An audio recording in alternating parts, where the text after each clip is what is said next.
Episode 101 to 110। 101 royal कोर्टेव। उस व्यक्ति की गवाही सुनने के बाद सभी मंत्रियों ने राहत की सांस ली और जब सम्राट ने घोषणा की कि जेंग लियांग को अपनी जिम्मेदारियों से आगे निकल जाने और दूसरों को फंसाने की कोशिश करने के लिए सजा के तौर पर 1 सप्ताह के लिए उनके कक्ष में बंद कर दिया जाएगा, तो वे मन ही मन मुस्कुरा रहे थे। यद्यपि बेहतर होता यदि उन्होंने जेंग लियांग को कठोर सजा दी होती, फिर भी यह कुछ न देने से तो बेहतर ही है। वे जानते थे कि जेंग लियांग झूठ नहीं बोल रहा था और सच कह रहा था, लेकिन फिर भी उन्हें राहत मिली कि यह मामला हाथ से निकलने से पहले ही दफना दिया गया। अन्यथा डोमिनो प्रभाव की तरह महल में भ्रष्टाचार के अन्य सभी मामले एक एक करके सतह पर आ जाएंगे और सभी उच्च पदस्थ अधिकारियों और मंत्रियों को नुकसान पहुंचाएंगे। जैसे ही सभी लोग उम्मीद कर रहे थे कि यह अदालती सत्र जल्द ही समाप्त हो जाएगा ताकि वे आराम करने के लिए अपने कार्यालयों में वापस जा सकें, जेंग हुआंग ने कुछ ऐसा कहा जिससे सभी की मुस्कान तुरंत गायब हो गई। यद्यपि युवराज न्यायालय के समक्ष उचित साक्ष्य प्रस्तुत करने में असफल रहे, फिर भी शाही दरबार में आधिकारिक अपील कर दी गई है। इस मामले की जांच करना हमारी जिम्मेदारी है, इसलिए मैं पुलिस विभागाध्यक्ष से अनुरोध करता हूं कि वे इस मामले की गहन जांच करें और मुझे रिपोर्ट दें। सम्राट ने पुलिस विभागाध्यक्ष से पूछा, जो चुपचाप एक और खड़े थे और अचंभित थे। हाँ, जांच। मैं। पुलिस विभाग का प्रमुख आश्चर्यचकित रह गया जब सम्राट ने सबके सामने उसका नाम पुकारा। जेंग हुआंग ने अपने होंठ भींचे और पूछा, हाँ, कोई समस्या है क्या? नहीं, कोई समस्या नहीं है। मैं इस मामले को देखूंगा और महाराज को रिपोर्ट करूंगा। अधिकारी ने उत्साह से सिर हिलाकर चुनौती स्वीकार की और औपचारिकतावश सम्राट को प्रणाम किया। यांग लुयांग के माथे पर शिकन आ गई क्योंकि उसे उम्मीद नहीं थी कि स्थिति इस तरह बदल जाएगी। महाराज, वेश्यालय में भ्रष्टाचार का मामला उस आदमी की गवाही से सुलझ गया है। उसने अपना अपराध कबूल कर लिया है और कहा है कि इसमें कोई और व्यक्ति या उच्च पदस्थ अधिकारी शामिल नहीं है, जैसा कि महामहिम ने जोर देकर कहा था। उसने जेंग लियांग की ओर देखते हुए कहा, मानो अपनी नज़र और अर्थपूर्ण लहजे से उसका मजाक उड़ा रहा हो। मेरा मानना है कि इस मामले में अतिरिक्त जांच करने और इस पहले से ही बंद हो चुके मामले पर सभी का समय और पैसा बर्बाद करने की कोई आवश्यकता नहीं है। यांग लुयांग, जो चुपचाप किनारे पर खड़ा था, ने जेंग हुआंग को बीच में रोका और उसे सलाह दी कि वह अनावश्यक रूप से बंद हो चुके मामले पर दूसरों का पैसा और समय बर्बाद न करे। दूसरे मंत्री ने यांग लुयांग के साथ सिर हिलाया और कहा, हाँ महाराज, कृपया कोई भी निर्णय लेने से पहले इस पर विचार करें। सभी ने एक स्वर में कहा और सम्राट से अपने निर्णय पर दोबारा विचार करने की विनती की। जेंग हुआंग ने अपने होंठ भींच लिए जब सभी मंत्री उसके फैसले के खिलाफ खड़े थे। उसने गंभीर भाव से सबको देखा और अपने बेटे की तरफ देखा जो उसके सामने सिर झुकाए खड़ा था। वह जानता है कि जेंग लियांग उसे ज्यादा पसंद नहीं करता और सिर्फ इसलिए उसका सम्मान करता है क्योंकि वह उसका पिता और जेंग साम्राज्य का सम्राट है। अपनी मां के निधन के बाद वह छोटा लड़का दुनिया से बेखबर हो गया है और उसने अपनी भावनाओं के दरवाजे बंद कर लिए हैं। वह जानता है कि उसने अपनी मां की मौत के लिए उसे ही जिम्मेदार ठहराया था। एक पिता होने के नाते उसने जेंग लियांग को निराश किया है और उसे ठेस पहुंचाई है। हालांकि अब उससे माफी मांगने में बहुत देर हो चुकी है। जेंग लियांग उससे चाहे कितनी भी नफरत क्यों न करता हो, वह नहीं चाहता कि वह अपने दुश्मनों के सामने कमजोर पड़े और उनसे आंख से आंख मिलाकर लड़े। इसीलिए वह हमेशा उसके साथ सख्ती से पेश आता है और उसे अनुशासित करता है, ताकि वह कठोर दुनिया का सामना करने के लिए चट्टान की तरह कठोर बन सके, जो महल की दिन प्रतिदिन की वास्तविकता है, जहां हर कोई उसका दुश्मन माना जाता है जो उसे मारने के अवसर की प्रतीक्षा कर रहा है। हालांकि पिछली बार जब उन्होंने यांग निंग को साम्राज्य की भावी क्राउन राजकुमारी के रूप में प्रोटोकॉल तोड़ने के लिए दंडित करने के लिए बुलाया था, तो लड़की ने उन्हें कुछ ऐसा बताया था जिसके बारे में उन्होंने पहले कभी नहीं सोचा था। जाने से पहले उसने उससे अकेले में मिलने का अनुरोध किया और चाहा कि जेंग लियांग कुछ देर के लिए शाही दरबार से बाहर चले जाएं। वह उसकी निर्भीकता से प्रभावित हुआ और आश्चर्यचकित था कि उसके ठंडे व्यवहार से भागने के बजाय उसने उसके सामने साहपूर्वक बोलने का साहस किया। जब जेंग लियांग शाही दरबार छोड़कर बाहर गया तो उसने जो कहा उसने उसे अंदर तक हिलाकर रख दिया, क्योंकि ये शब्द ऐसे थे जो किसी ने उसके सामने कहने की हिम्मत नहीं की थी। महाराज, मैं आपसे कुछ बात करना चाहती हूँ, उसने सावधानी से कहा। क्या बात है? तुम क्या बात करना चाहती हो कि तुमने जेंग लियांग को शाही दरबार से बाहर भेज दिया? सम्राट ने ठंडे स्वर में पूछा, ये सोचकर कि क्या वह उसके साथ कोई गुप्त सौदा करना चाहती है। हालांकि जब उसने अपना मुंह खोला तो उसकी निर्भीकता ने उसे चौंका दिया। महाराज, मुझे पता है कि आप महामहिम की परवाह करते हैं, इसलिए आप उन्हें अनुशासित करने और दूसरों से ज्यादा कठोर बनाने के लिए उनके साथ दूसरों से ज्यादा सख्ती से पेश आते हैं। बहरहाल आप निश्चिंत रहिए, महामहिम एक महान व्यक्ति हैं और भविष्य में जरूर एक महान सम्राट बनेंगे। आखिरकार वे आपके ही पुत्र हैं। मुझे उम्मीद है कि उसके साथ सख्ती बरतने के साथ साथ तुम अपनी सच्ची भावनाएं भी जाहिर कर पाओगी और दिखा पाओगी कि तुम उसकी कितनी परवाह करती हो, क्योंकि ये वक्त वापस नहीं आएगा। मुझे उम्मीद है कि तुम इसे समझ पाओगी और उसके प्रति भी अपनी भावनाएं जाहिर करोगी, ताकि उसे पता चले कि तुम उसकी कितनी परवाह करती हो, उसने कहा। सम्राट से यह कहते हुए उसके हाथ कांप रहे थे। हालांकि उपन्यास पढ़ने वाली होने के नाते वह कम से कम एक बार सम्राट को यह बताना चाहती थी ताकि बाद में उसे पछतावा न हो। उपन्यास में सम्राट जो गुप्त रूप से अपने बेटे की देखभाल करता था, वह कभी भी उसके सामने अपनी भावनाओं को व्यक्त नहीं कर पाता है और जेंग लियांग अपनी मां की मृत्यु का कारण बनने के कारण अंत तक अपने पिता से नफरत करता है। हालांकि सम्राट के निधन के 1 साल बाद जेंग लियांग को अपने पिता की डायरी मिली और उसे पता चला कि वह उसका कितना ख्याल रखते थे। सम्राट ने कभी भी जेंग लियांग या उसकी मां से नफरत नहीं की। हालांकि उसे अपने बचपन से नफरत थी क्योंकि वह इतना बेकाबू और विद्रोही हो गया था और उस इंसान को चोट पहुंचा रहा था जिससे वह सबसे ज्यादा प्यार करता था, यानी उसकी पत्नी को।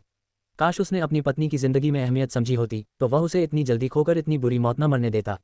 उसने जो किया वह माफ़ करने लायक नहीं था, लेकिन अगर उसने जेंग लियांग के प्रति अपनी भावनाएं जाहिर की होती और उसे थोड़ा प्यार और परवाह दिखाई होती तो जेंग लियांग को अंत तक उससे इतनी नफरत न होती। यही उसके जीवन का एकमात्र पछतावा था। वह सम्राट के साथ अपनी मुलाकात जल्द से जल्द खत्म करना चाहती थी। हालांकि सम्राट जिस तरह से जेंग लियांग की प्रतिष्ठा बचाने की कोशिश कर रहे थे, उसे देखकर वह समझ गई कि उन्हें अपने बेटे की बहुत चिंता है, लेकिन वह उसके प्रति कभी प्यार और परवाह नहीं दिखाते। इसीलिए उसने हिम्मत करके उसे याद दिलाने का फैसला किया कि ये वक्त कभी वापस नहीं आएगा। अंत तक अपने फैसलों पर पछताने के बजाय उसे अपनी भावनाएं पहले ही जाहिर कर देनी चाहिए। क्या तुम मेरे बारे में क्या जानती हो? बकवास बंद करो और मेरा मन बदलने से पहले ही यहाँ से चली जाओ। जेंग हुआंग ने यांग निंग पर चिल्लाया जब उसने उससे इस संवेदनशील विषय पर बात की और उसे शाही दरबार से भगा दिया। मैं जा रही हूँ, आपको परेशान करने के लिए माफ़ी चाहती हूँ। यांग निंग ने उसे प्रणाम किया और अपनी घायल टांग घसीटते हुए तुरंत शाही दरबार से बाहर चली गई। अंडस्को जेंग हुआंग ने यांग निंग के शब्दों को याद करके गहरी सांस ली और कहा, मंत्री यांग, आप शाही दरबार में दूसरों का नेतृत्व करने में माहिर हैं। मुझे उम्मीद है कि आप शाही दरबार के बाहर ऐसा कुछ नहीं करते होंगे, है ना? जेंग हुआंग ने ठंडे स्वर में पूछा। यांग लुयांग ने अपने होंठ भींच लिए और सोचा कि महाराज अचानक उस पर व्यंग्य क्यों कर रहे हैं। वह हमेशा उनकी बातें सुनता आया है, अब वह उनकी सलाह क्यों नहीं मान रहा?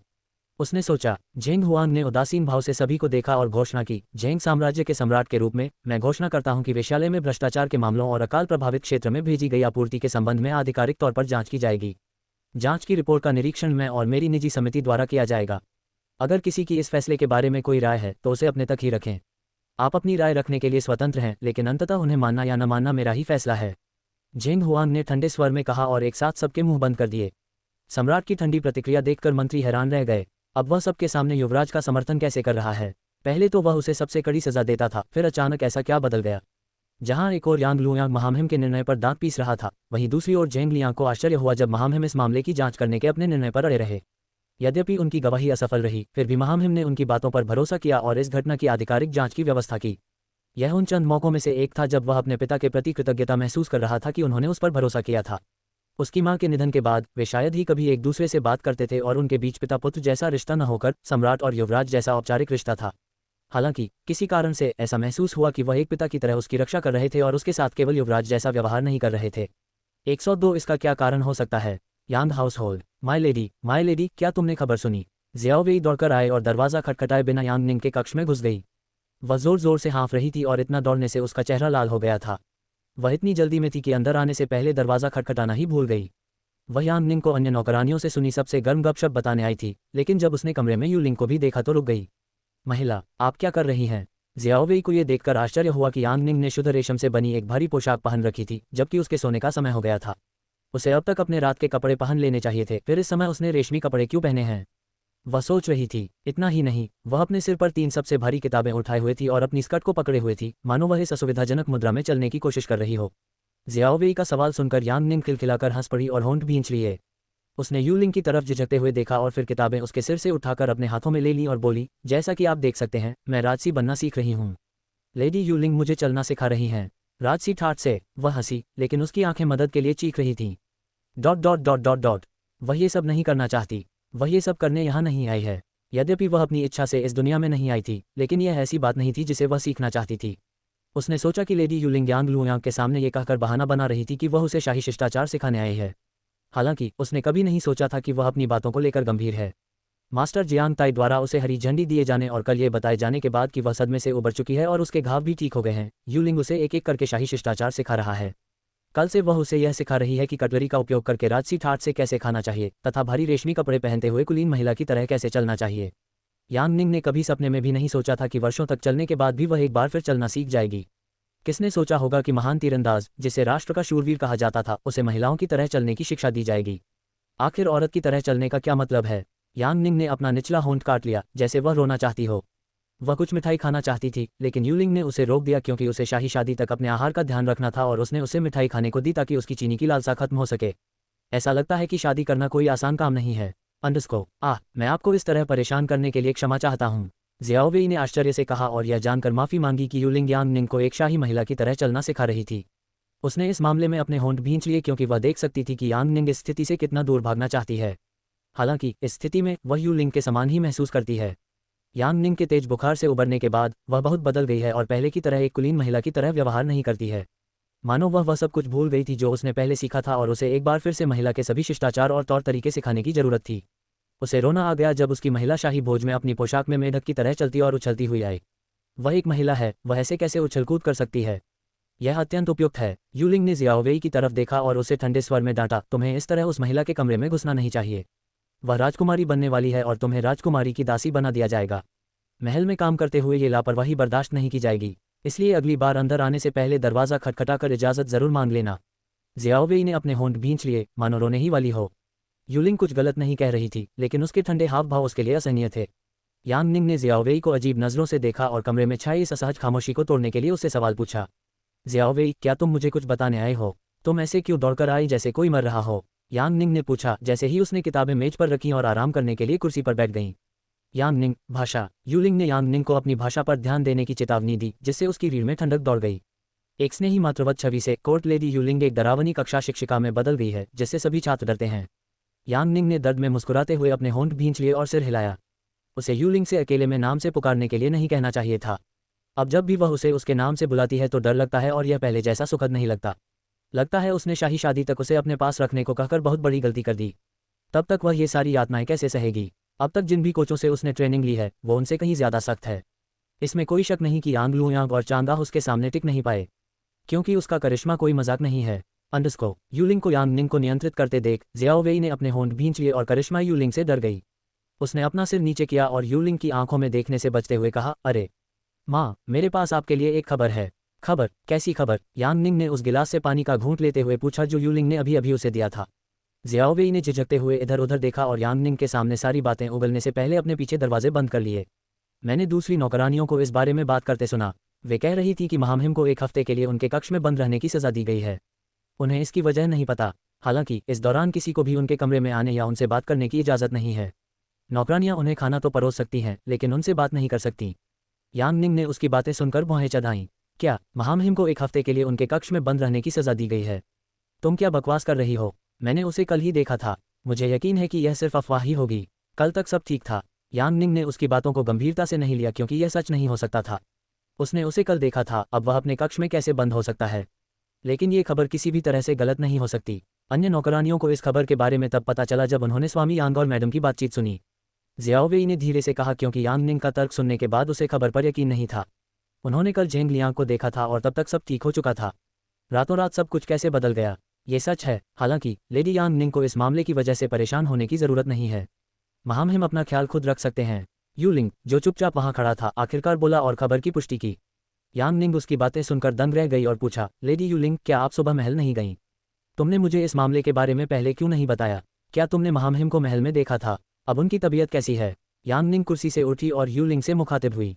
क्या तुम्हें पता चला कि उसे अपने कमरे में क्यों बंद कर दिया गया था? कोई तो वजह होगी। क्या वजह है? यान निंग ने पूछा। उसे चिंता हो रही थी कि चीज़ें अचानक कैसे बदल गईं। उसे सज़ा क्यों दी गई? किस कारण से? वह गलती करने वाला आदमी नहीं है, फिर उसे ऐसी सज़ा क्यों दी गई? यूलिंग ने शांत और उदासीन भाव से उसकी ओर देखा और कहा, लेडी यान निंग, जैसा कि मैंने कहा, आपको किसी भी चीज़ के बारे में चिंता करने की ज़रूरत नहीं है। महामहिम के लिए आप बस यही कर सकते हैं कि वहीं रुकें और कुछ न करें। महामहिम सब कुछ संभाल सकते हैं। हालांकि उन्हें यह पसंद नहीं कि कोई उनके मामलों में दखल दे। यान निंग ने अपने होंठ भींच लिए, क्योंकि वह देख सकती थी कि यूलिंग का उसे इसके पीछे का कारण बताने का कोई इरादा नहीं है।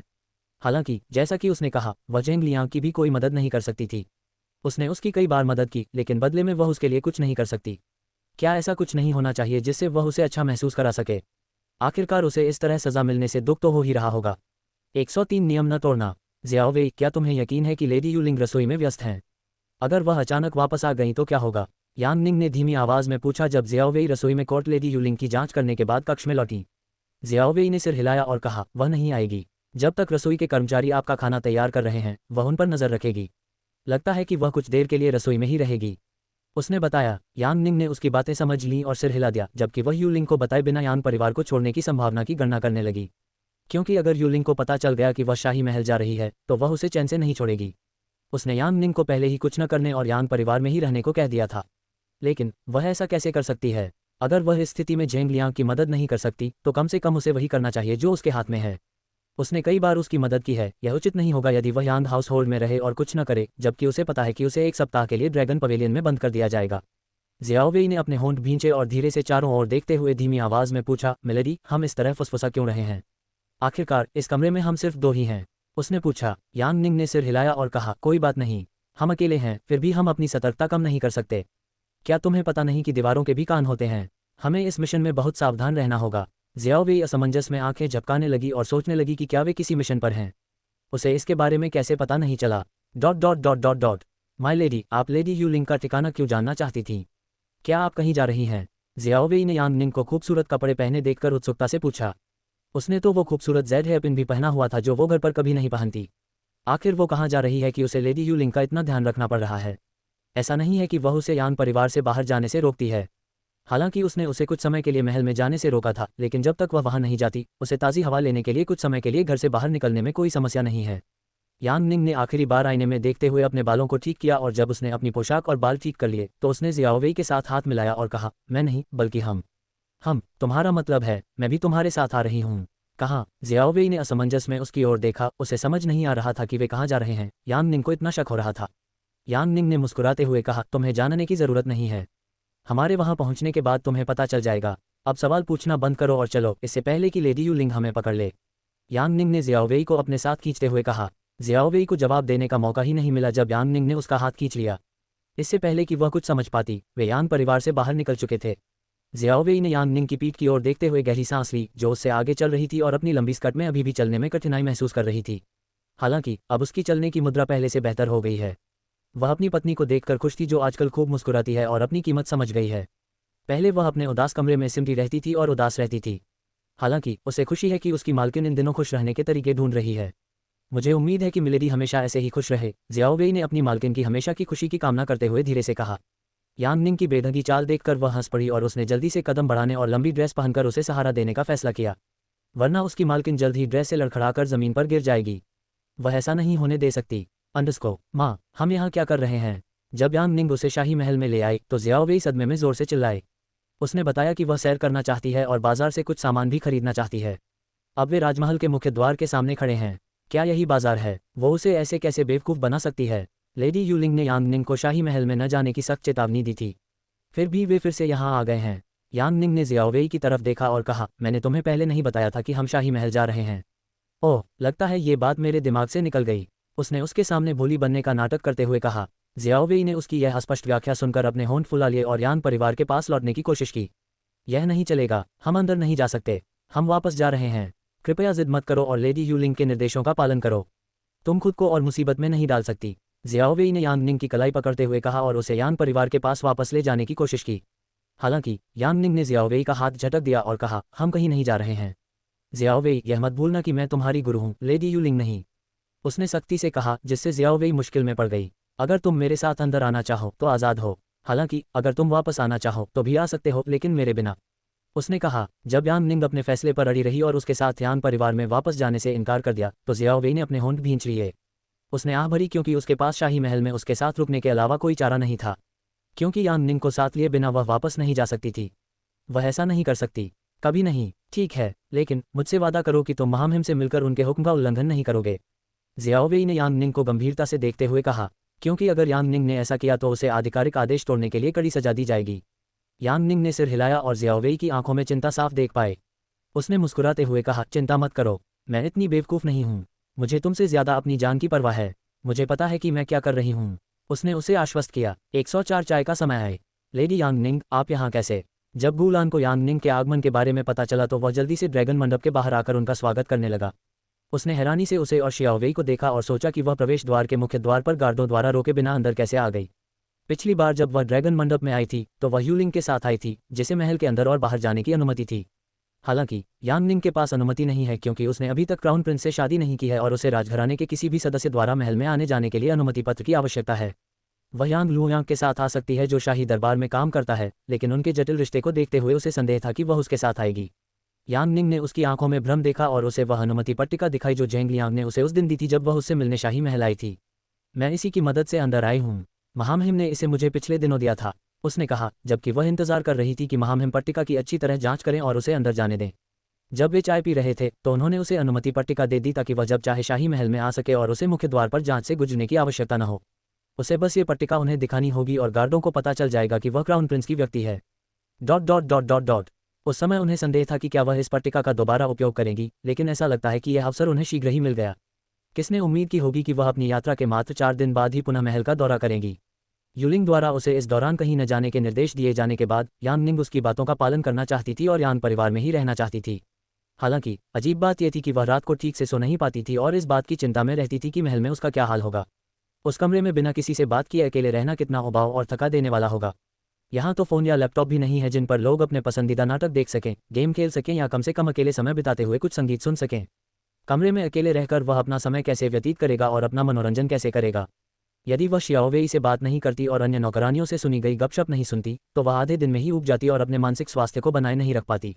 इसीलिए बहुत विचार विमर्श के बाद उसने महल में आकर मामले को अपने हाथ में लेने का निर्णय लिया।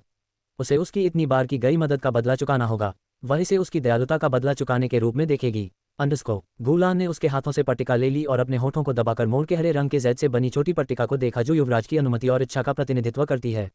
यदि युवराज ये पट्टिका किसी को सौंप देते हैं तो इससे उस व्यक्ति को किसी भी समय महल के अंदर और बाहर जाने का अधिकार मिल जाता है और कोई भी गार्ड उस व्यक्ति को रोक नहीं सकेगा। यह एक खतरनाक लेकिन शक्तिशाली पट्टिका है और शाही परिवार के सदस्यों को लोगों को ये शाही अनुमति पट्टिकाएं देते समय सावधानी बरतनी पड़ती है। ये पट्टिकाएं आपात स्थिति या युद्ध की स्थिति में उपयोगी होती हैं।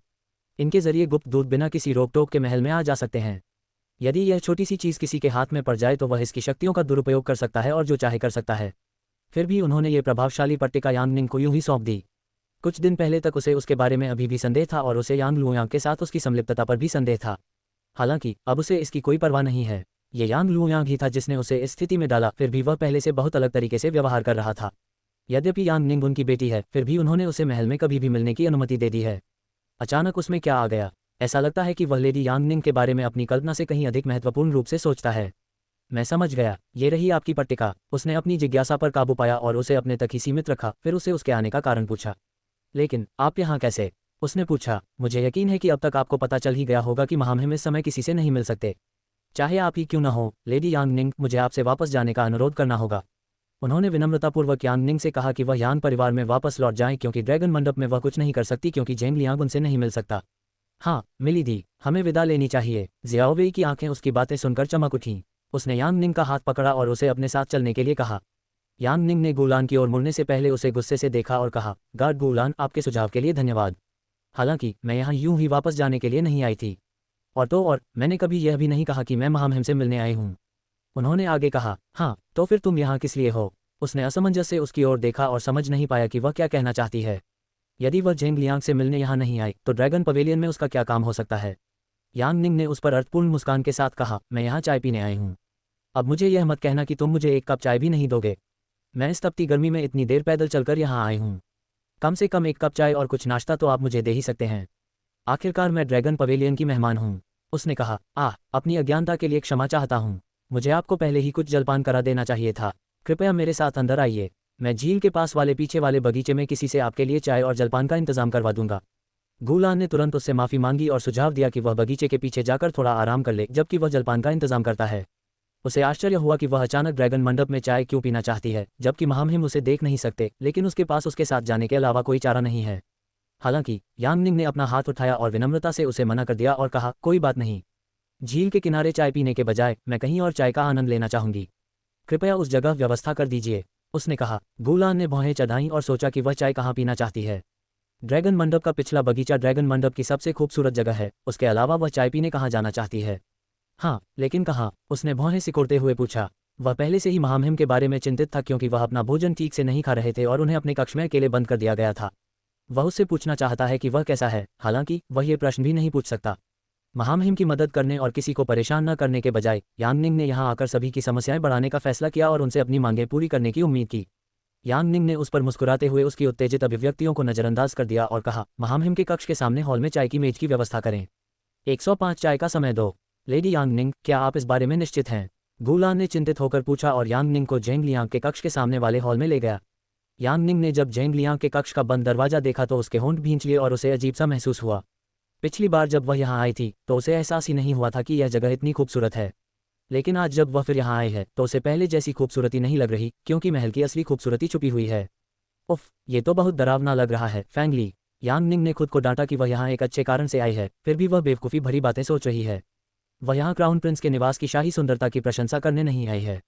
वह इस स्थिति में उनकी मदद करने और उन्हें बेहतर महसूस कराने के लिए हर संभव प्रयास करने आई है। उसने गहरी सांस ली और गुलान की ओर मुड़ी, जो यांग निंग के व्यवहार से उलझन में थी और सोच रही थी कि वह क्या करना चाहती है। उसने मुस्कुराते हुए कहा, बिल्कुल, इसीलिए तो मैं यहाँ आई हूँ। गार्ड गुलान, तुम्हें किसी भी बात की चिंता करने की ज़रूरत नहीं है। मैं नियम नहीं तोड़ूंगी। लेडी यूलिंग ने मुझे पहले ही चेतावनी दे दी है और काफ़ी डरा दिया है। उसने सीधे चेहरे से कहा। यदि उसने कोई नियम तोड़ने की हिम्मत की तो उसे यकीन था कि लेडी यूलिंग उसके सिर पर ले जाने के लिए पुस्तकों की संख्या दोगुनी कर देंगी, जबकि वह पोशाक में चलने का अभ्यास करेगी ताकि वह एक सुंदर महिला की तरह व्यवहार कर सके।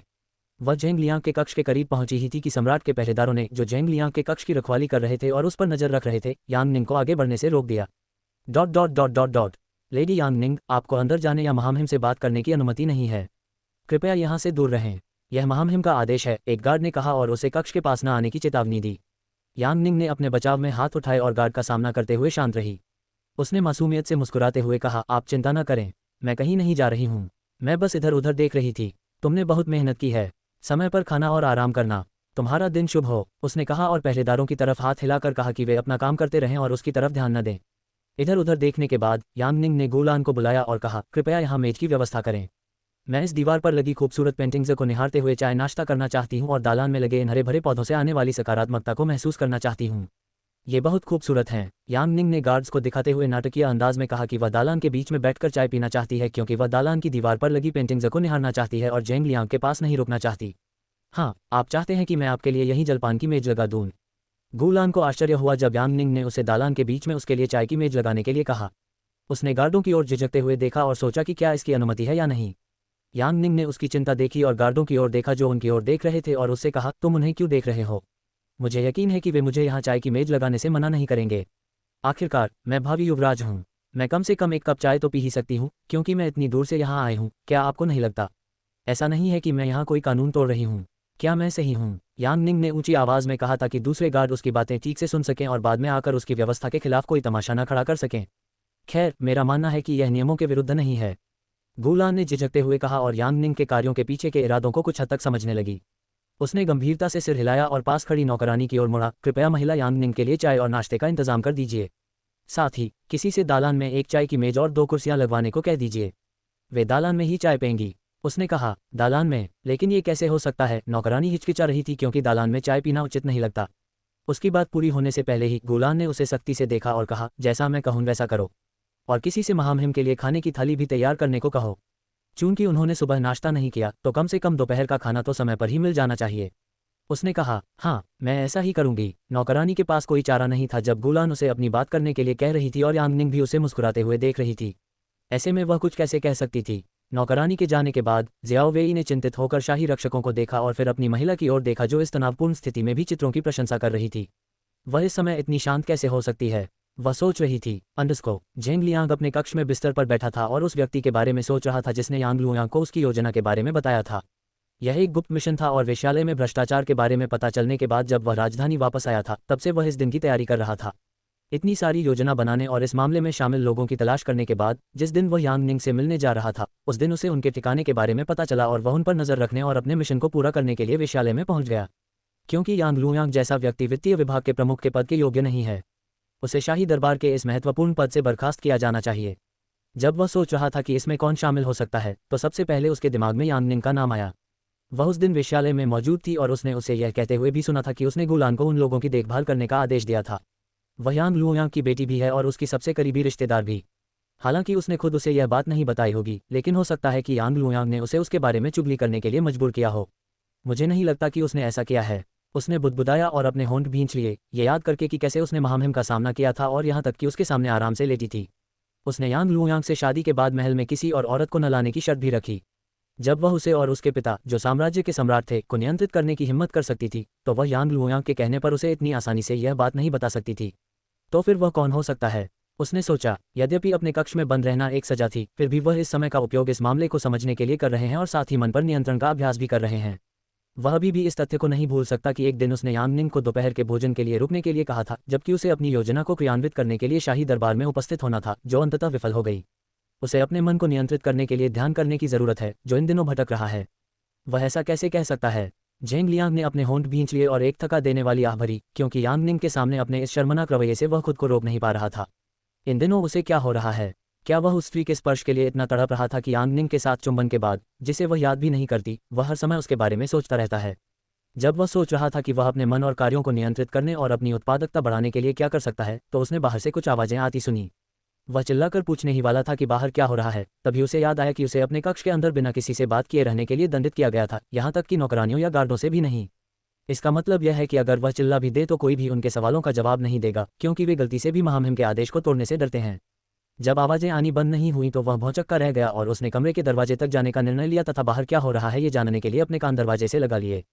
यहाँ नहीं, इसे बीच में रखो। हाँ वहीं, ये कौन सी चाय है? क्या यही वो चाय है जो मैंने पिछली बार पी थी? क्या आप इसे किसी और चीज़ से बदल सकते हैं?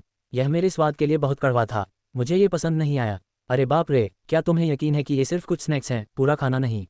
इतना ज़्यादा खाना है कि मैं इसे पूरा नहीं खा पाऊंगी। ज़ियाओवेई, तुम मेरे साथ आकर क्यों नहीं बैठती? झेंग लियांग ने जब परिचित आवाज़ और गलियारे में चल रही अराजक बातचीत सुनी तो वह हैरानी से अपनी भौहें ऊपर उठा लीं।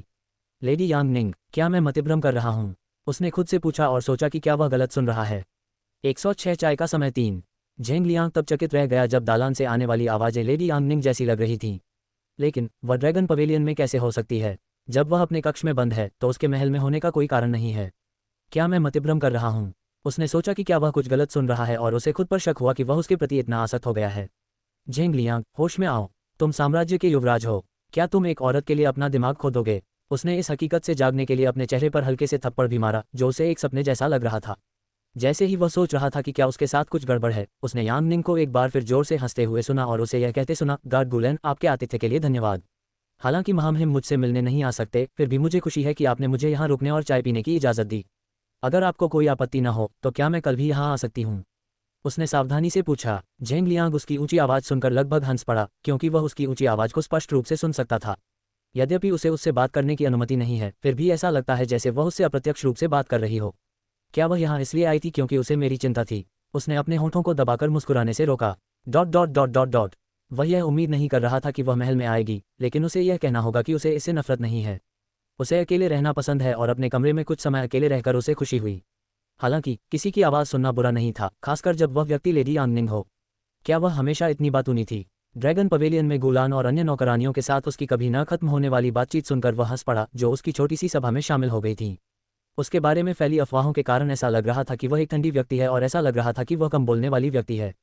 हालांकि जब वह पहली बार उससे मिला तो वह शांत स्वभाव की नहीं लगी, क्योंकि भोज में उसने राजकुमारी लियू का जिस तरह से सामना किया वह प्रभावशाली था और कम बोलने वाला व्यक्ति उसे चुप कराने के लिए इतनी बातें नहीं कह सकता था।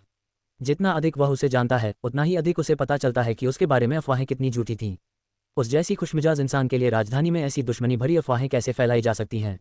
वह आराम से जमीन पर पैर क्रॉस करके बैठते हुए बुदबुदाया। उसे कठोर और बंद फर्श की परवाह नहीं थी और वह दरवाजे के सहारे टिका हुआ बाहर हो रही बातचीत सुनता रहा।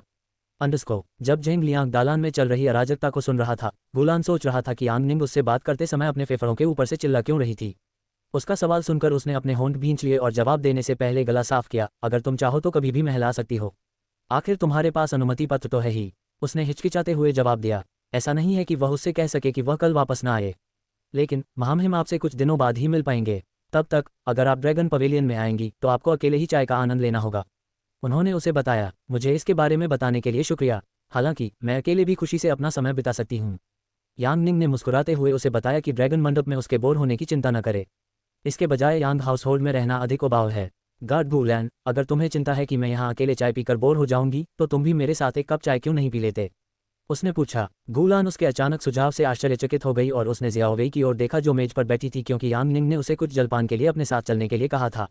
यह आश्चर्यजनक था क्योंकि आमतौर पर नौकर अपने मालिकों के साथ एक ही मेज़ पर नहीं बैठते और उन्हें अलग से नाश्ता परोसा जाता था। हालांकि ज़ियाओवेई यांग निंग के बगल में बैठी इतनी सहज लग रही थी मानो उसके साथ नाश्ता करना उसका पहला मौका न हो। लगता है उनके बीच अच्छे रिश्ते हैं जिसके बारे में दूसरों को पता नहीं है, वरना यांग निंग के बारे में ऐसी अफवाहें क्यों फैलती कि वह अपनी नौकरानी को पीटती और प्रताड़ित करती है। यदि ऐसा होता तो वह उस जंगली भलू को मारकर उसे नहीं बचाती जो ज़ियाओवेई पर हमला करने वाला था और पहले अपनी जान बचाने के लिए वेश्यालय के अंदर भागती।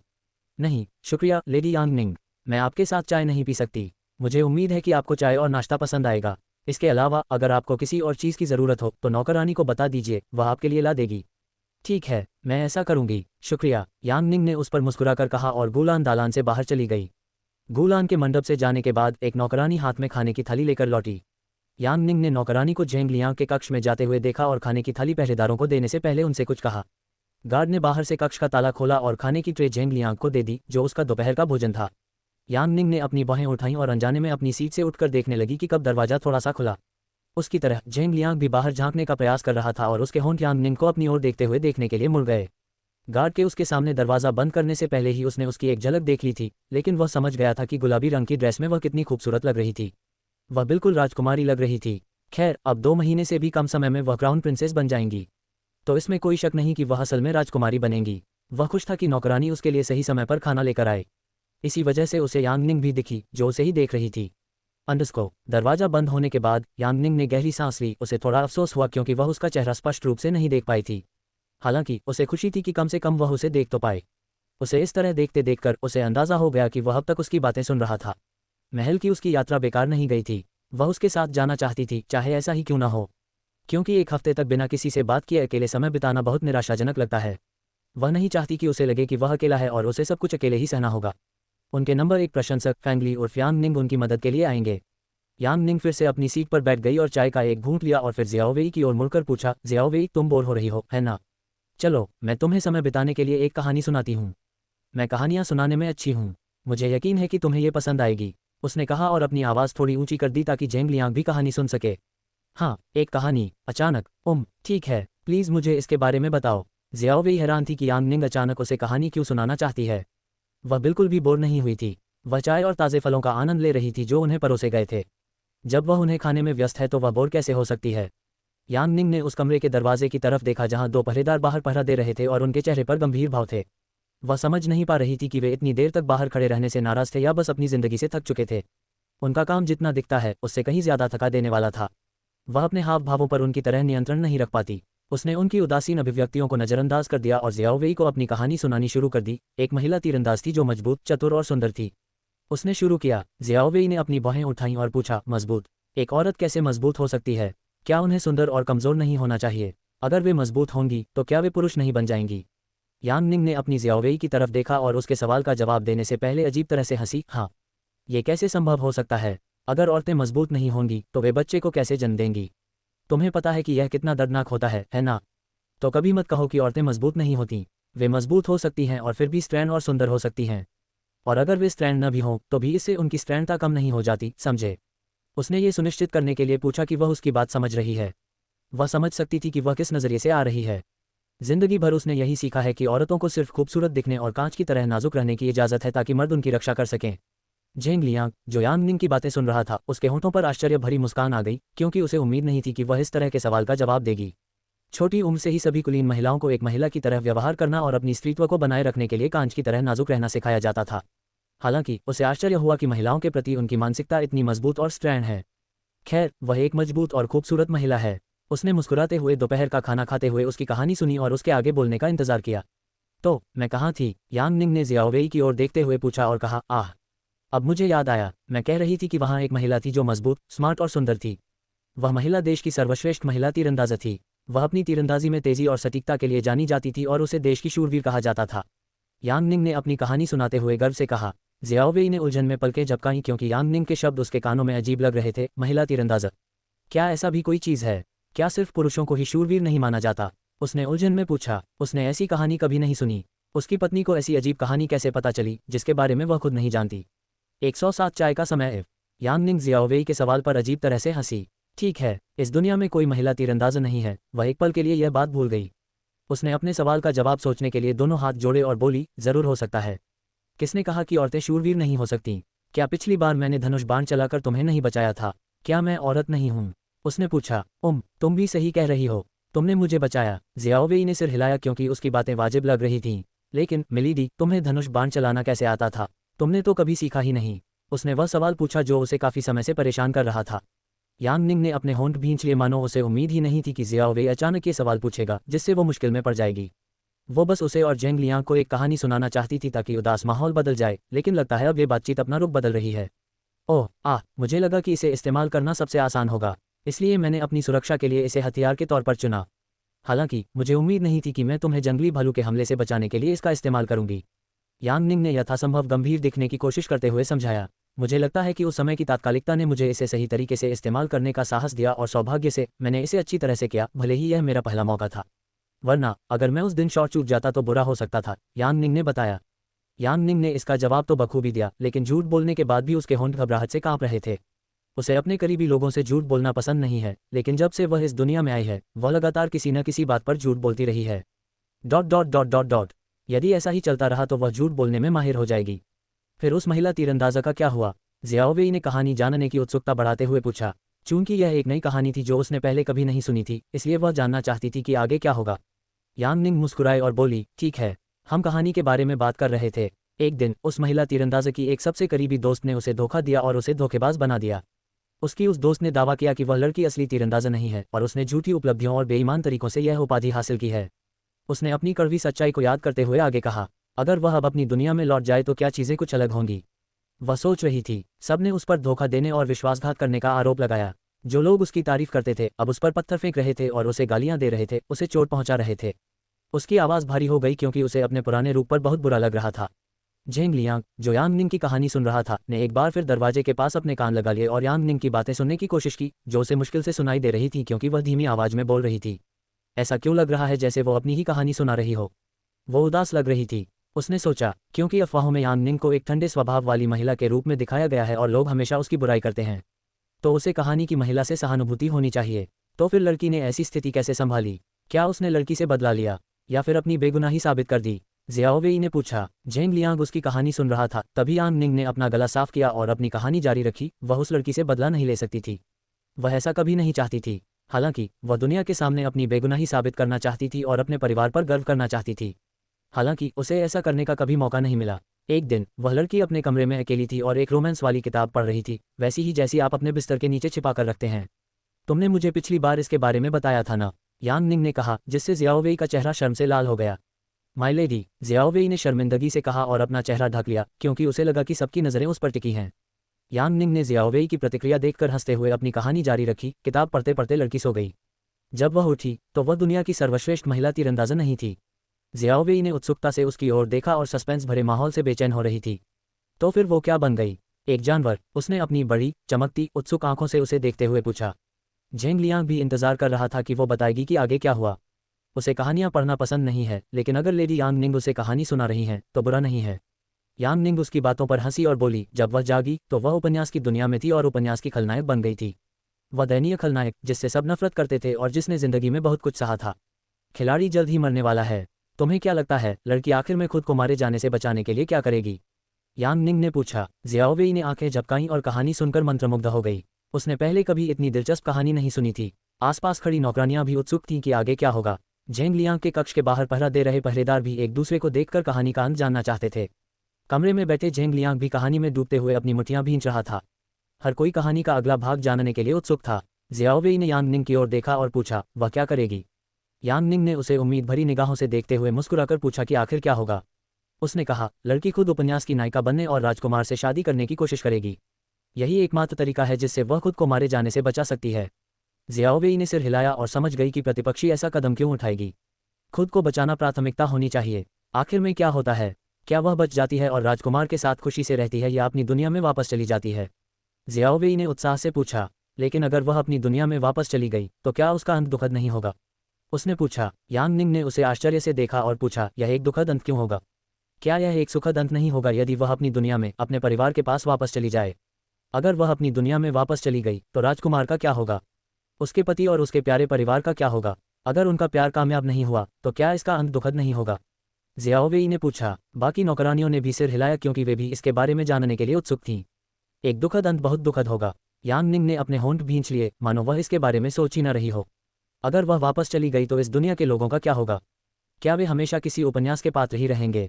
वह सोच रही थी। तो फिर ज़ियाओवेई, लेडी यूलिंग और झेंग लियांग का क्या ये दुखद नहीं होगा अगर दुनिया गायब हो जाए और वे फिर से काल्पनिक किरदारों में बदल जाएं? यांग निंग ने ज़ियाओवेई के सवाल पर झिझकते हुए मुस्कुराते हुए कहा, मुझे इसके बारे में नहीं पता। मैं इसका अंतिम भाग नहीं पढ़ पाए। उसने कहा, जब मुझे इसके बारे में पता चलेगा तो मैं तुम्हें भी इसके बारे में बताऊंगी। उसने सबकी उम्मीदें तोड़ते हुए कहा, उसे तो ये भी नहीं पता कि आगे क्या होगा। वो बचेगी या नहीं? क्या वो अपनी दुनिया में वापस जा पाएगी या नहीं? क्या इस दुनिया के लोग ऐसे गायब हो जाएंगे जैसे कभी थे ही नहीं, या फिर चीज़ें वैसी ही रहेंगी जैसी अभी हैं? वह इसके बारे में कुछ नहीं जानती। क्या ऐसा कोई दिन आएगा जब वह ज़ियाओवेई के लिए कहानी पूरी कर पाएगी? यांग निंग ने सोचा, माँ, आप मेरे साथ ऐसा कैसे कर सकती हैं? आपने मुझे ऐसी कहानी क्यों सुनाई जो अभी तक खत्म नहीं हुई? अब मैं रात को चैन से कैसे सो पाऊंगी? जियाओवेई ने शिकायत की, उसे बुरा लग रहा था जब यांग निंग ने उसे कहानी के अंत के बारे में नहीं बताया। यांग निंग ने उस पर हंसते हुए कहा, रोना बंद करो और हमें अब चलना चाहिए। देर हो रही है, अगर हम अब इससे देर से गए तो लेडी यूलिंग हमें मार डालेगी। जियाओवेई ने अपने होंठ भींचे और कहा, ये तो मुझे ही कहना चाहिए था, तुम ही तो यहाँ आना चाहती थी।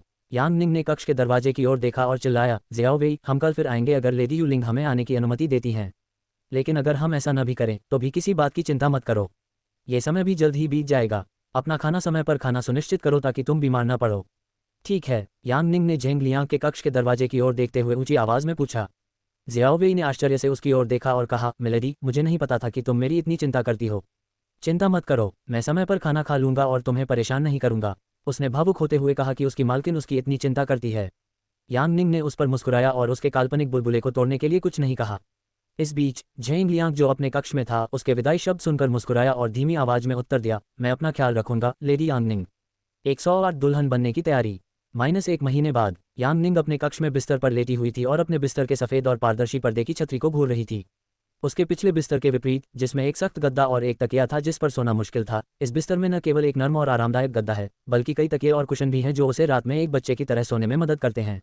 इस कमरे में सब कुछ इतना आलीशान और भव्य है कि उसे आखिरकार यह एहसास हो रहा है कि वह एक कुलीन महिला है, न कि उपन्यास की कोई नौकरानी। वरना अपने पिछले कमरे में रहते हुए वह हमेशा सोचती थी कि यांग निंग इतनी दयनीय जिंदगी क्यों जी रही थी, जबकि उसने झेंग लियांग से शादी करके अपने पिता का साथ दिया था। वह कभी नहीं समझ पाती कि यांग निंग क्यों चाहती थी कि यांग लुयांग उस आदमी से संबंध तोड़ने के बजाय उसे अपनी बेटी के रूप में स्वीकार करे। अपने पिता का पक्ष लेने के बजाय, जिन्होंने कभी उसके साथ बेटी जैसा व्यवहार नहीं किया और उसे बिना किसी कारण के दंडित किया। यदि उसने झेंग लियांग को यह समझाने की कोशिश की होती कि वह पूरी स्थिति में बुरी नहीं है, तो क्या स्थिति बेहतर नहीं हो जाती। वह न केवल उसे उसके पिता से बचाता जो हमेशा उसे प्रताड़ित करने के तरीके खोजता रहता है, बल्कि उसे व्यर्थ मरने भी नहीं देता। खैर, अगर उसने अपने दिमाग का इस तरह इस्तेमाल किया होता तो मुझे शक है कि पुरुष प्रधान और महिला प्रधान के बीच प्रेम कहानी पनप पाती। यांग निंग ने टिप्पणी की, ये सोचते हुए कि उपन्यास की कहानी का क्या होता अगर यांग निंग अपने पिता के बुरे कदमों पर न चलती और कहानी की तथाकथित खलनायिका न बनती। हालांकि वह ऐसा नहीं करने जा रही है। अतीत में पढ़े गए अन्य ट्रांसमिग्रेशन रोमांस उपन्यासों के मुख्य पात्रों के विपरीत, जो उपन्यास की कहानी का अनुसरण करने और पुरुष पात्र तथा महिला पात्र को मिलने और विवाह करने में मदद करने की पूरी कोशिश करते हैं, वह इसके विपरीत करने जा रही है। वह पूरी कोशिश करेगी कि वे एक दूसरे से मिल न सकें या कम से कम उन्हें अलग रखने की कोशिश करे, क्योंकि अगर उनकी प्रेम कहानी परवान चढ़ी तो उसे मरना ही होगा। वह ऐसा नहीं होने दे सकती, कम से कम इस काल्पनिक दुनिया में तो नहीं, जो बिल्कुल भी काल्पनिक नहीं लगती। हो सकता है कि यह उसके लिए काल्पनिक हो क्योंकि उसने उपन्यास पढ़ा है, लेकिन यहाँ के लोग तो जीवित हैं, सांस ले रहे हैं। फिर यह काल्पनिक कैसे हो सकता है। जब यांग निंग अपने भविष्य के बारे में सोच रही थी, तभी जियाओवेई ने दरवाजा खटखटाया और यांग निंग के दस्तक देने के बाद वह कक्ष में प्रवेश कर गई। लेडी यूलिंग ने जियाओवेई को प्रवेश करने से पहले दरवाजा खटखटाने के लिए डांटा था। उसके बाद से जियाओवेई नियमों और विनियमों का पूरी लगन से पालन कर रहा है और अब कक्ष में प्रवेश करने से पहले हमेशा दस्तक देना सुनिश्चित करता है। माँ, आपको भूख लगी होगी, है ना? आखिरकार आपने सुबह चाय के साथ कुछ फल और मेवे ही तो खाए थे। ये रहा आपका खाना, कृपया थोड़ा खाएं और अपनी ऊर्जा वापस पाएं। जियाओवेई ने खाने की थाली कमरे में मेज पर रखते हुए कहा। हाँ, मैं सोच रही थी कि तुम मेरा खाना कब लाओगे। मैं उलझन में हूँ कि लेडी यूलिंग ने सुबह नाश्ते के लिए नूडल्स क्यों नहीं बनाए और मुझे खाने के लिए फल और मेवे क्यों भेजे। यांग निंग ने मुंह बनाया क्योंकि उसे याद आया कि कैसे उसे सुबह का स्वादिष्ट नाश्ता नहीं मिल पाया था। दुनिया में खाना ही एकमात्र ऐसी चीज़ है जो उसे खुशी देती है। इसके अलावा सब कुछ बहुत नीरस और कभी कभी उसके लिए उबाऊ हो सकता है। जियाओवेई ने यांग निंग की तरफ देखा और तुरंत उससे नजरें फेर लीं। उसने अपने होंठ भींच लिए, उसकी बातों का कोई जवाब नहीं दिया और चुपचाप खाने की मेज़ तैयार करती रही। यांग निंग ने जब खाने से आती स्वादिष्ट और मुंह में पानी लाने वाली खुशबू को सूंघा तो उसकी लार टपकने लगी। वह जल्दी से बिस्तर से उठी और मेज़ पर जाकर अपनी पोशाक की आस्तीन ठीक करते हुए भूखे लकड़बग्घे की तरह खाने पर झपटने के लिए तैयार हो गई। हालांकि जब उसने ट्रे पर भोजन की मात्रा देखी तो उसका उत्साह ठंडा पड़ गया। जियाओवेई, ये क्या है? तुम मेरे लिए खाने के लिए सिर्फ आधा कटोरा चावल ही क्यों लाए हो? और इसमें मांस से ज़्यादा उबली हुई सब्जियां क्यों हैं? क्या तुम्हें यकीन है कि तुम मेरे लिए सही खाने की ट्रे लाए हो? यांग निंग ट्रे में बहुत कम खाना देखकर हैरान रह गई। यह उसके रोजाना खाने की मात्रा का लगभग आधा था। जियाओवेई ने यांग निंग की ओर माफ़ी मांगते हुए कहा, हाँ, ये सही खाने की ट्रे है। मैं इसे आपकी समझकर यहाँ नहीं लाया था। अब से तुम्हें भी ऐसी ही खाने की ट्रे मिलेंगी क्योंकि तुम्हें अपनी शादी के दिन ज़्यादा सुंदर दिखना है। ये लेडी यूलिंग के शब्द हैं। जियाओवेई ने अपनी लेडी के प्रति अपराधबोध महसूस किया। वह जानती है कि यांग निंग को खाना कितना पसंद है और पिछले कुछ हफ्तों से वह हर भोजन को भोजन के प्रति अटूट उत्साह के साथ खा रही है। हालांकि चून की शाही शादी 2 सप्ताह में है, इसलिए उन्हें हर एक चीज़ के बारे में सावधान और सतर्क रहने की आवश्यकता है। ये सुनिश्चित करने के लिए कि यांग निंग युवराज के साथ अपनी शाही शादी के दिन अधिक सुंदर और पतली दिखे, उन्हें उसके भोजन पर नियंत्रण रखने की जरूरत है और यह सुनिश्चित करना होगा कि वह अपनी शादी में ऐसा कुछ भी न खाए जिससे उसका वजन बढ़ जाए। क्या लेडी यूलिंग ने ऐसा कहा? यांग निंग जियाओवेई की बातों से हैरान रह गई। कैसे? वो मेरे साथ ऐसा कैसे कर सकती है? ज़ियाओ वेई, तुम्हें पता है कि इतने खाने से मुझे कुछ नहीं होगा। मैंने सुबह भारी नाश्ता नहीं किया था, तुम मुझे कम से कम दोपहर के भोजन में तो भरपेट खाना दे सकती थी। अगर तुम कुछ नहीं कर सकते तो कम से कम मेरे लिए थोड़ा और मांस तो ले आओ। मांस के कुछ टुकड़े, ये बहुत कम है। उसने ज़ियाओ वेई को मनाने की कोशिश की कि वह कम से कम उसके लिए और खाना या मांस तो ले आए। अगर वे उसे इस तरह खाना खिलाते रहेंगे तो वह अगले 2 सप्ताह कैसे जीवित रहेगी? ज़ियाओ वेई ने अपने दोनों हाथ सामने की ओर जोड़े और सिर नीचे कर लिया। मैं भी यही करना चाहती हूँ, लेकिन मैं लेडी यूलिंग के आदेश की अनदेखी नहीं कर सकती। माँ, सब कुछ सिर्फ तुम्हारे लिए है। शाही शादी 2 हफ्ते बाद है। शादी के दिन सुंदर दिखने के लिए तुम्हें कम से कम इतनी तो कोशिश करनी ही होगी। यांग निंग अविश्वास में हंसी और रोने लगी। मुझे ऐसा क्यों करना पड़ रहा है? मैं तो पहले से ही काफ़ी खूबसूरत हूँ। मुझे इसके बारे में कुछ नहीं पता। मेरे लिए और खाना लाओ। उसने शिकायत की और ज़ियाओ वेई को और खाना लाने का आदेश दिया। यांग निंग पहले से ज़्यादा पतली और सुंदर हो गई है। वह पहले से ही खूबसूरत दिखती है, फिर उसे सुंदर दिखने के लिए इतनी कोशिशें करने की क्या ज़रूरत है? ज़ियाओ वेई ने अपने होंठ भींच लिए और यांग निंग की बातों का कोई जवाब नहीं दिया। उसका मालिक यांग निंग है, लेकिन वह यूलिंग के आदेशों की भी अवहेलना नहीं कर सकती। आखिरकार वह अपनी पत्नी के लिए सबसे अच्छा चाहती है। अगर लेडी यूलिंग न होती तो यांग निंग को घर की ये सारी सुख सुविधाएं न मिल पाती। यांग निंग ने अपने होंठ भींच लिए और जानती थी कि ज़ियाओ वेई अब लेडी यूलिंग के आदेश के खिलाफ कुछ नहीं करेगी। उसने आह भरी और हाथ हिलाकर उसे जाने को कहा। ऐसा लगता है कि अब से अगले 2 सप्ताह तक उसे इसी तरह खाना पड़ेगा। क्या लेडी यूलिंग अब भी मुझसे नाराज़ हैं? उसने अपनी ट्रे में रखे खाने की मात्रा को देखते हुए सोचा। उसने कुर्सी खींची और उस पर बैठकर दोपहर का खाना खाया और सोच रही थी कि अब से उसे और खाना कैसे खिलाऊं। पिछली बार जब वे लेडी यूलिंग को बताए बिना महल में गए थे, जब जेंग लियांग अपने कक्ष में बंद थे, लेडी यूलिंग ने यांग निंग को पूरे महीने के लिए यान परिवार से बाहर जाने की अनुमति नहीं दी थी। वह जेंग लियांग की सज़ा पूरी होने तक महल में जाने की योजना बना रही थी। हालांकि लेडी यूलिंग ने उसे घर से बाहर निकलने की इजाज़त नहीं दी और उस पर बाज की तरह नज़र रखी। इतना ही नहीं, उसने उसे जो शिष्टाचार और तौर तरीके सिखा रही थी, उनकी कठिनाई भी बढ़ा दी। उसने अपनी बात न मानने की सज़ा देने के लिए ही सब कुछ किया। यदि वह कोई और होता तो वह विद्रोह कर देती। हालांकि चूंकि वह लेडी यूलिंग थी, वह जानती थी कि वह उसके बारे में चिंतित थी और उसके लिए अच्छा चाहती थी। ये यूलिंग का एक तरीका था जो उसने उसे सज़ा देने और अनुशासित करने के लिए इस्तेमाल किया था। उसे यकीन नहीं था कि उसने अनुशासित होना सीखा है या नहीं, लेकिन उसने इतने कम समय में कई हुनर ज़रूर सीख लिए थे। उसने चाय बनाना, फूल सजाना, कढ़ाई करना वगैरह सीखा। वह ये तो नहीं कह सकती कि वह इन कामों में अच्छी है, लेकिन कम से कम उसने ये सब करना तो सीख लिया। उसने सोचा कि लेडी यूलिंग ने अब उस पर गुस्सा करना बंद कर दिया है, लेकिन भोजन की ट्रे को देखकर उसे अब इस बारे में यकीन नहीं था। ये सब सीखते हुए उसे एहसास हुआ कि उसका जीवन शाही महल में फूलों की तरह नहीं होगा। हालांकि उसे यूलिंग जैसे व्यक्ति से परिचय हो गया था, लेकिन वह यह उम्मीद नहीं कर सकती थी कि हर कोई यूलिंग जैसा ही व्यवहार करेगा और उसके साथ अच्छा व्यवहार करेगा। हालांकि उसने जेंग लियांग को बताया था कि उसे उसके अलावा किसी अन्य पत्नी को रखने की अनुमति नहीं है, फिर भी वह महल में कई अन्य समस्याओं की उम्मीद कर रही थी जो चांदाह और जिंगबाओ से भी अधिक कष्टप्रद होंगी। जेंग लियांग से शादी से पहले उसे किसी चमत्कार की उम्मीद थी और वह अपनी दुनिया में वापस लौट जाएगी, इससे पहले कि हालात और बिगड़ें। लेकिन इससे पहले कि वह समझ पाती, शाही शादी एक काले और उदास बादल की तरह उसके सिर पर मंडरा रही थी। यांग निंग ने अपनी चॉपस्टिक उठाने से पहले गहरी सांस ली और खाना शुरू करने से पहले खुद से बुदबुदाई, फैंगली, तुम एक एथलीट हो, एक एथलीट कभी हार नहीं मानता। चाहे हालात कितने भी मुश्किल क्यों ना हो, मुझे यकीन है कि सब जल्द ही ठीक हो जाएगा। जल्द ही। 109 उपहार। यांग निंग अपने कक्ष में मेज पर बैठी थी और कागज पर उन नियमों और विनियमों की नकल कर रही थी जो यूलिंग ने उसे करने के लिए कहा था। इन दिनों जैसे जैसे शाही शादी का दिन नजदीक आ रहा है, यूलिंग उसके क्राउन प्रिंसेस बनने के प्रशिक्षण के मामले में अधिक सख्त हो गई है। ऐसा क्यों लग रहा है कि मुझे प्रशिक्षण सत्र से ज़्यादा सज़ा मिल रही है?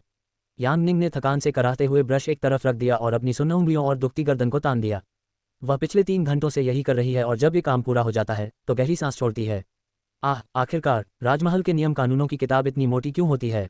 उसने अविश्वास में सिर हिलाया और किताब की मोटाई अपनी उंगलियों से तुलना की। शाही शादी का दिन नज़दीक आते ही वह इन दिनों तरह तरह के काम कर रही है। 2 दिन पहले यूलिंग ने उसे सख्त डाइट पर रखा है क्योंकि उसे खूबसूरत दिखने के लिए वजन कम करना है। इतना ही नहीं, डाइट पर रहते हुए उसे महल में प्रवेश करने से पहले हर तरह की चीज़ें सीखनी होंगी। जैसे जैसे शाही शादी का दिन नज़दीक आ रहा है, उसे अब एहसास हो रहा है कि साम्राज्य के युवराज से शादी करना कितना बड़ा फैसला था। किसी से शादी करना अपने आप में एक बड़ा फैसला है। हालांकि वह किसी से भी शादी नहीं कर रही है, बल्कि उपन्यास के मुख्य पात्र और साम्राज्य के युवराज से, जो भविष्य में सम्राट बनने वाला है। जेंग लियांग से शादी करने का उसका एकमात्र उद्देश्य कहानी के अंत तक खुद को मारे जाने से बचाना था और अपनी दुनिया में वापस जाने का मौका न गंवाना था। क्योंकि वह वापस तभी जा सकती है जब वह जिंदा हो, है ना? उसने मन ही मन सोचा। Dot dot dot dot dot dot जब वह जेंग लियांग से शादी करने के अपने फैसले पर सवाल उठा रही थी और सोच रही थी कि क्या इससे पीछे हटने में बहुत देर हो चुकी है, तो ज़ियाओ वेई ने कक्ष में प्रवेश करने से पहले दरवाजा खटखटाया और उसे बताया कि लेडी यूलिंग ने उसे यांग लुयांग के अध्ययन कक्ष में आने के लिए कहा है। यांग निंग ने गहरी सांस छोड़ते हुए ज़ियाओ वेई के पीछे यांग लुयांग के अध्ययन कक्ष में जाने से पहले सोचा, इस बार वह मुझसे क्या करवाना चाहती है? यूलिंग के बुलाने पर अध्ययन कक्ष में जाते हुए उसने सोचा, काश यह एक और शिष्टाचार प्रशिक्षण सत्र न हो। मैं अब इससे थक चुकी हूँ। अध्ययन कक्ष में जाते हुए उसने मन ही मन सोचा, अंडरस्को क्या क्या मैं यहाँ अकेली हूँ? यांग निंग ने धीरे से कहा, जैसे ही वह यांग लुयांग के अध्ययन कक्ष में पहुंची और यूलिंग के आने का इंतजार करने लगी। ये वही अध्ययन कक्ष था जहां चांगाह की नौकरानी जिंग बाओ को सजा दी गई थी और उसने पिछली बार बहुत बड़ा नाटक किया था। उसे यकीन नहीं हो रहा था कि वह फिर से यहाँ है। यूलिंग द्वारा यांग लुयांग से सामना करने के बाद उसने कम से कम अभी के लिए यांग निंग से जुड़े मामलों में दखल देना बंद कर दिया है। जहां तक चांगाह की बात है, भले ही वह उसके लिए समस्याएं खड़ी करना चाहती हो, वह लेडी यूलिंग से इतनी डरी हुई है कि उसके खिलाफ कुछ भी नहीं कर सकती। इसीलिए भले ही वह कभी कभी लेडी यूलिंग को महल में वापस भेजना चाहती है, लेकिन वह उसके सभी नारकीय प्रशिक्षण सत्रों को सहन कर लेती है क्योंकि उसने पागल यांग परिवार को अपने पंजे के नीचे नियंत्रित कर लिया है। यांग निंग ने अध्ययन कक्ष खाली देखकर भौहें चढ़ाईं क्योंकि यूलिंग अभी तक नहीं आया था। ज़ियाओ वेई बाहर खड़ी है क्योंकि नौकरों को अध्ययन कक्ष में तब तक आने की इजाज़त नहीं है जब तक उन्हें कुछ करने के लिए न कहा जाए। जब कुछ देर बाद भी यूलिंग नहीं आया तो उसने अपनी दोनों बाहें छाती पर रख लीं। अब वह अधीर हो रही थी। मुझे थोड़ी देर की झपकी लेकर आना चाहिए था। यहाँ कोई नहीं है, मुझे नींद आ रही है। यांग निंग ने थकी हुई जम्हाई ली क्योंकि वह उसका इंतजार करते करते उब गई थी। उसे सुबह जल्दी उठकर तैयार होने के लिए मजबूर किया गया है ताकि वह यूलिंग के प्रशिक्षण सत्रों का पालन कर सके। इसलिए उसे अध्ययन कक्ष में अकेले रहने पर नींद आ रही थी, जो बेहद शांत था और किताबों और कागज़ों की विशिष्ट गंध से भरा हुआ था। जैसे ही वह जम्हाई ले रही थी और अपनी बाहें फैला रही थी, कमरे का दरवाज़ा अचानक खुला जिससे वह चौंक गई। Oh my! वह आश्चर्य से चिल्लाए। हालांकि जब उसने दरवाजे पर यूलिंग की जगह चांगाह को खड़ा पाया तो वह लगभग अपनी कुर्सी से गिर पड़ी। वह यहाँ क्या कर रही थी? वह सोच रही थी। यांग निंग के माथे पर एक तनाव उभर आया और जब उसकी नज़र चांगाह से मिली तो उसने अजीब तरह से अपने होंठ भींच लिए। यांग निंग की तरह चांगाह भी यांग निंग को अध्ययन कक्ष में अपना इंतजार करते देखकर हैरान रह गई। वह यहाँ यांग निंग से मिलने नहीं आई थी, बल्कि उसे यूलिंग ने मिलने के लिए बुलाया था। वह सोच रही थी कि यहाँ क्या हो रहा है। एक अजीब स्थिति में फंसी यांग निंग ने अपना गला साफ किया और अपनी मुद्रा ठीक की, जो यूलिंग ने उसे किसी से मिलते समय बनाए रखने के लिए सिखाई थी। उसने अपनी पीठ सीधी की और अपने दोनों हाथ घुटनों पर सही स्थिति में रख लिए। तुम भी यहाँ हो, कृपया अंदर आ जाओ। यांग निंग ने अपने होंठ भींचे और चांगाह का सामना करते हुए बनावटी मुस्कान दी। यद्यपि वे एक ही घर में रह रहे हैं, लेकिन इन दिनों वह चांगाह से पहले जितना नहीं मिल पाती, क्योंकि चांगाह अब उसे परेशान करने के लिए उसके कक्ष में नहीं आ सकती। इस बीच यांग निंग पिछले 1 महीने से उसके कक्ष से बाहर नहीं निकली है। चांगाह ने भी अजीब तरह से यांग निंग की तरफ मुस्कुरा कर देखा और उसके सामने वाली सीट पर जाकर बैठ गई। दोनों मुस्कुरा रही थीं, लेकिन उनकी आंखें बता रही थीं कि स्टडी रूम में एक दूसरे को देखना किसी को भी अच्छा नहीं लग रहा था। मैं यहाँ इसलिए आया हूँ क्योंकि लेडी यूलिंग ने मुझे यहाँ आने के लिए कहा था। आप यहाँ इसलिए हैं? यांग निंग ने झिझकते हुए चांगाह के आने का कारण पूछा, जबकि वह हमेशा की तरह विनम्र रहने की कोशिश कर रही थी और खुद के लिए कोई परेशानी पैदा नहीं करना चाहती थी। मैं भी यूलिंग से मिलने आई थी। वह अभी तक क्यों नहीं आए? चांगाह ने अपने होठों पर एक पतली सी रेखा खींची जब यूलिंग अभी तक नहीं आई थी और उन्हें अपने लिए इंतजार करवा रही थी। वे उसके मालिक हैं, एक नौकरानी उनसे कैसे इंतजार करवा सकती है? जैसे ही वे दोनों सोच रहे थे कि यूलिंग कब आएगा, अध्ययन कक्ष का द्वार एक बार फिर खुल गया।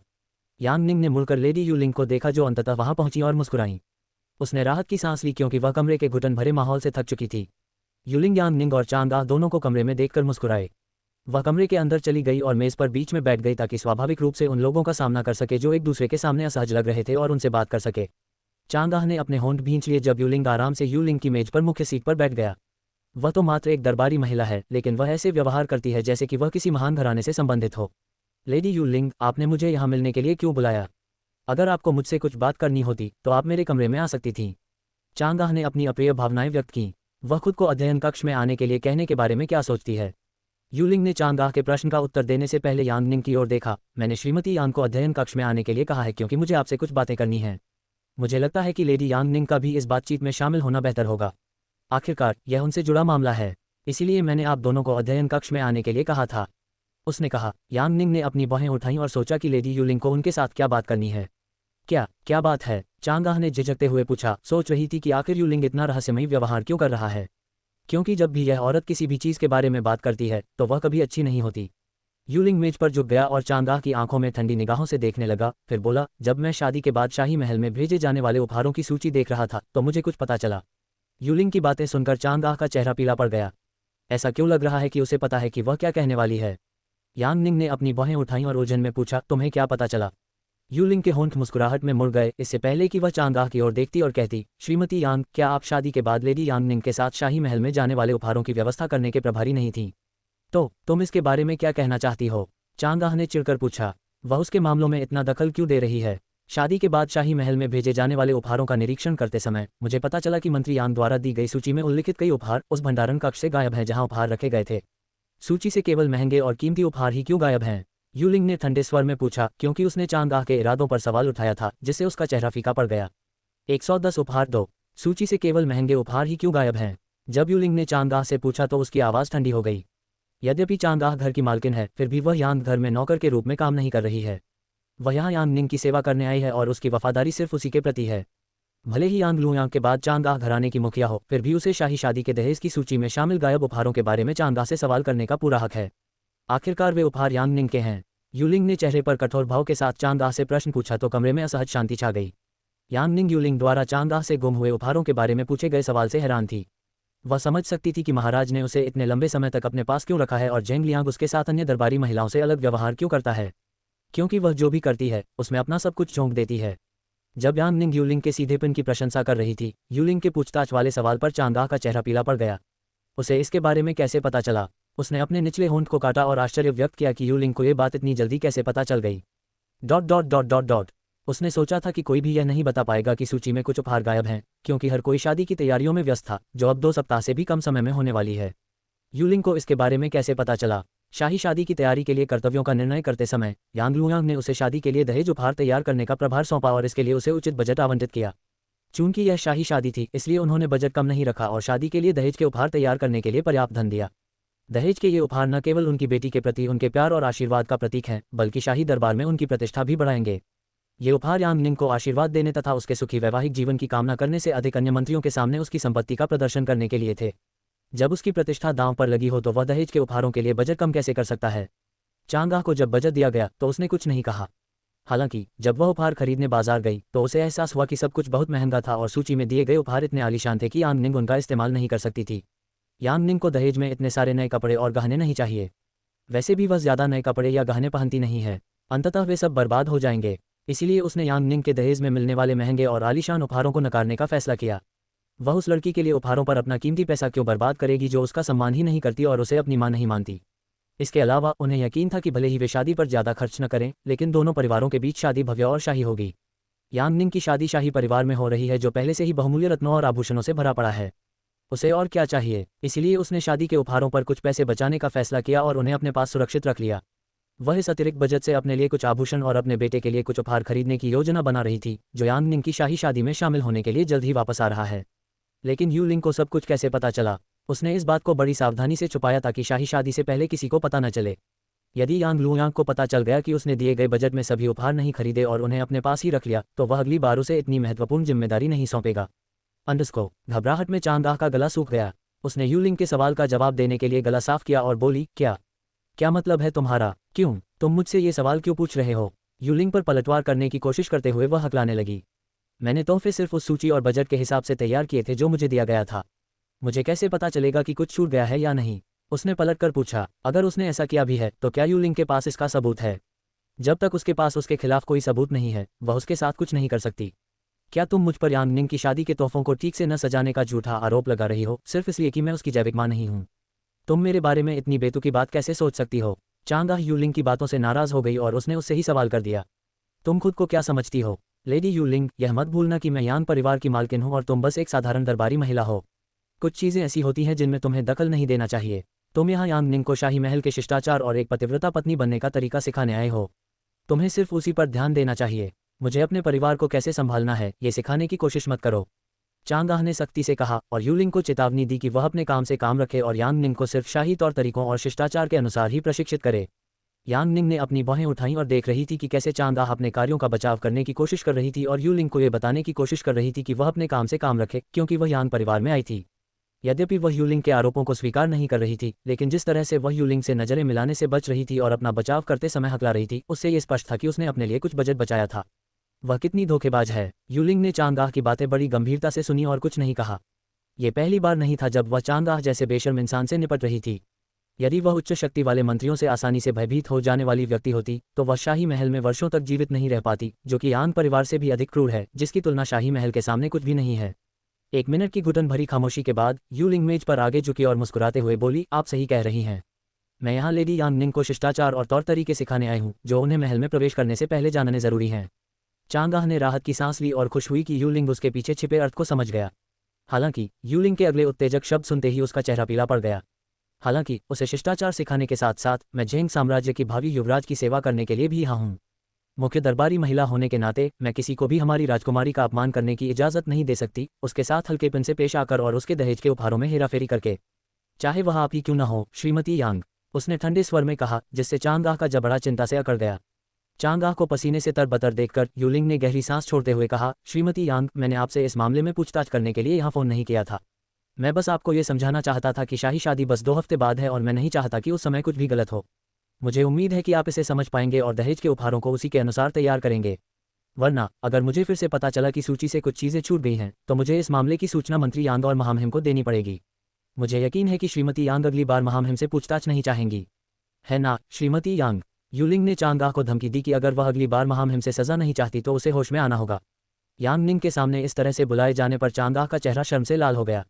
अन्य नौकरों की तरह उसे मैडम या मालकिन यांग कहकर संबोधित करने के बजाय वह उसे श्रीमती यांग कहकर संबोधित कर रही है, जिससे पता चलता है कि वह उसे अपने स्वामी के रूप में सम्मान नहीं देती है और सोचती है कि वह उसके बराबर है। हालांकि दूसरी ओर वह हमेशा यांग निंग को विनम्रता से संबोधित करती है, जैसे कि वह पहले से ही क्राउन प्रिंसेस बन गई हो। ये साधारण दरबारी महिला कितनी साहसी और जिद्दी हो सकती है। चांगाह ने यांग निंग की ओर देखा, जो उसके चेहरे पर एक मनोरंजक मुस्कान के साथ उसे घूर रही थी और निराशा में अपने दांत पीस रही थी। ये सब यांग निंग की वजह से है। अगर यांग निंग न होती तो यूलिंग यांग परिवार के पास न आती, नहीं वह उसे इस तरह धमकाती। उसने गहरी सांस ली और आखिरकार कहा, इस मामले में यांग निंग के पिता से बात करने की कोई ज़रूरत नहीं है। मैं उपहारों की सूची एक बार फिर देखूंगी और देखूंगी कि कहीं मैंने कुछ गलती से तो नहीं छोड़ दिया। यांग निंग उसका बहाना सुनकर लगभग जोर से हंस पड़ी। गलती से छूट गया, हाँ, उसने जानबूझकर बात छोड़ दी। यूलिंग ने सिर हिलाया और कहा, ठीक है, जब आप बाकी सामान खरीद लेंगे तो मैं उपहारों की सूची एक बार फिर देखूंगी। मुझे यकीन है कि यह बस एक गलती थी, वरना आप अपनी प्यारी बेटी के दहेज के उपहारों में इतनी गड़बड़ी क्यों करते? यूलिंग ने इशारा करते हुए पूछा। यूलिंग के व्यंग्य भरे शब्दों को सुनकर चांगाह का चेहरा शर्म से लाल हो गया। ये औरत कब राजमहल वापस जाएगी? इसकी वजह से वह यांग निंग के साथ अपनी मर्जी से पेश भी नहीं आ पा रही है। उसने उसका सब कुछ बर्बाद कर दिया है। सब कुछ। आगे की कहानी सुनाने के लिए एम स्टोरी वर्ल्ड को सब्सक्राइब करो।